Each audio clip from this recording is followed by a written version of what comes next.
Fala galera, agora a gente vai aprender a fórmula das fórmulas do Excel. Por que ela é a fórmula das fórmulas? Porque provavelmente vai ser a fórmula que você mais vai usar no seu estágio ou no seu trabalho, beleza? E a ideia é a seguinte, lembra das aulas de português, lá na época de colégio, quando a professora falava, estava ensinando pra gente estruturas condicionais? E uma dessas estruturas era a estrutura se. Então assim, posso falar a seguinte frase, se fizer sol, eu vou pra praia. Se não fizer, eu vou estudar Excel na minha casa. E é exatamente esse caso que eu coloquei aqui no quadro para a gente entender. Se fizer sol, eu tenho um caminho que é uma consequência verdadeira. Ou seja, se isso aqui for verdade, qual é o caminho? Caminho verdadeiro, praia. Se for falso, caminho falso, Excel. A gente vai ver que na prática, dentro do Excel, a maneira como a gente coloca as informações é muito parecida com a maneira como a gente fala. Tá? A gente vai fazer o seguinte, vai colocar o sinal de igual, que a gente sempre coloca no começo de uma fórmula, a fórmula C, nome C.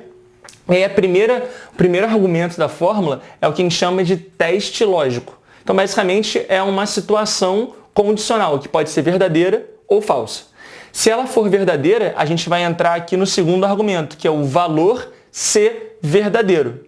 Se for falsa, a gente vai para o terceiro argumento, que é o valor ser falso. Então, o que a gente tem aqui é um caso de estrutura C simples. Por que é uma estrutura C simples? Porque eu tenho uma condição e dois caminhos, o caminho verdadeiro e o caminho falso.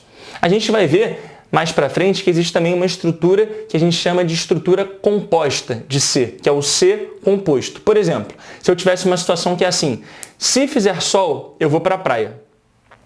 Se não fizer sol, mas chover, eu vou ficar em casa estudando Excel. Mas se não fizer sol e não chover, eu vou andar eu vou no cinema.